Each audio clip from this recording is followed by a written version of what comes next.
ఇక్కడ అన్ని pendants arrange చేసి ఉంచారు. yes, these are pendants. Big pendants to medium pendants Yes. వరకు. ఓకే, దీంట్లో మీకు ఏది These నచ్చింది are all- చెప్పండి, బాగా నచ్చింది చెప్పండి. I like this. So I think I can wear this like a pendant and also like a jadabilla. అన్నీ అలా ప్రిఫర్ చేయొచ్చు, మంచి ఐడియా అవును. చెప్పారు.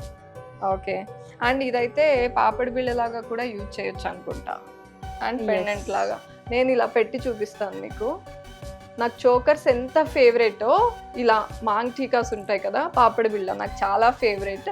సో ఇవి ఎక్కువ కొనుక్కోలేమండి, 1-2 ఉన్నాయి కదా గోల్డ్ లో అంటారు, కానీ అవును. ప్రతి డ్రెస్ కి మ్యాచ్ అవ్వాలి అంటే silver Right, every color lo Yeah, yeah. కొనొచ్చు. అండ్ ప్రైస్ చాలా సింపుల్ గానే ఉంటాయి కాబట్టి దీంట్లో So తీసుకోవచ్చు. ఇప్పుడు ఈ pendants ki we have matching beads also. ఓహో, So we can match it with green beads or pink beads, purple Mhm. beads, anything. ఇది కొంచెం వెరైటీగా ఉందండి, విరిపోయింది. అంటే హ్యాంగింగ్స్ కూడా ఇలా స్టిఫ్ గా లేకుండా ఈ 3 హ్యాంగింగ్స్ Yes. డిఫరెంట్ గా చిన్న చిన్న పెండెంట్స్ కదా, కొంచెం చాలా grand అందంగా look, heavy గ్రాండ్ గా look. ఉంది, చాలా బాగుంది.